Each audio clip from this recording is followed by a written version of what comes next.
شروع کرتا ہوں اللہ تعالیٰ کے نام سے جو بڑا مہربان اور نہایت رحم فرمانے والا ہے۔ حضرت عبداللہ بن عمر بن عاص رضی اللہ تعالیٰ عنہما سے منقول ہے، وہ کہتے ہیں کہ رسول اللہ صلی اللہ علیہ وآلہ وسلم سے میں جو کچھ سنتا وہ سب لکھ لیا کرتا تھا تاکہ اسے حفظ کر لوں، تو بعض قریشیوں نے مجھے منع کیا۔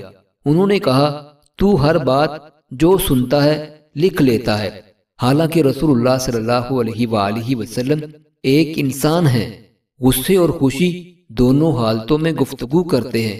تو میں نے لکھنا موقوف کر دیا اور یہ بات رسول اللہ صلی اللہ علیہ وآلہ وسلم سے عرض کی، تو آپ نے اپنے داہن مبارک کی طرف انگلی سے اشارہ کرتے ہوئے فرمایا، لکھا کرو، قسم اس ذات کی جس کے ہاتھ میں میری جان ہے، اس سے سوائے حق کے اور کچھ نکلتا ہی نہیں ہے۔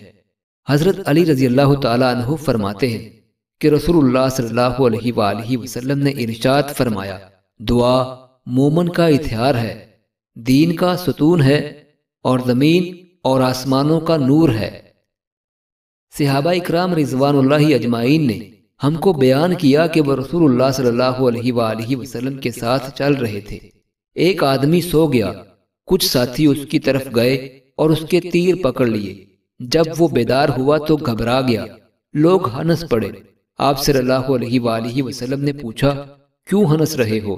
انہوں نے کہا، جی کوئی بات نہیں ہے، بس ہم نے اس کے تیر پکڑ لیے تو وہ گھبرا گیا ہے۔ آپ صلی اللہ علیہ وآلہ وسلم نے فرمایا، کسی مسلمان کے لیے حلال نہیں ہے کہ وہ کسی دوسرے مسلمان کو گھبراہٹ میں مبتلا کر دے۔